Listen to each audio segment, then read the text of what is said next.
As a game designer, working with the Vive is crazily fun. It's like amazingly blockbuster fun. Room scale actually brings about a significant range of freedom for the designer and the developer. When they finally showed us the Vive, it was honestly like a dream come true. The opportunity to work with something that has that kind of fidelity, something that we can rely on as a developer, it's such a reward. It's just allowed us to explore all of these new mechanics and ways of doing things in the game.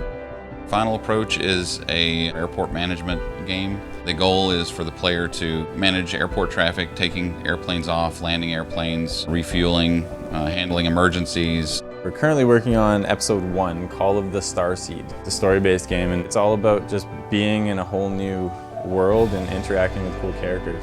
Fantastic Contraption is a game all about building stuff. You are the player, the star of the show. It's all about your creativity. Move around and do stuff and build machines that roll around and that walk around and that move from place to place.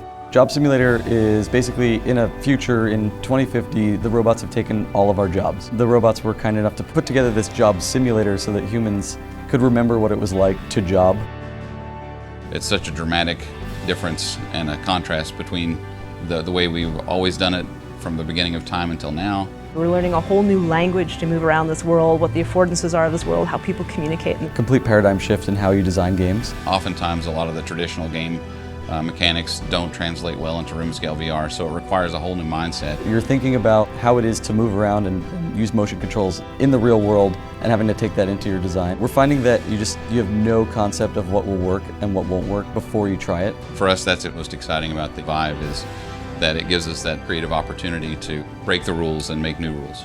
I think there's a big problem with the perception of what VR should be or could be or was when it died in the 80s and people saw its rise and fall when the technology just wasn't quite there.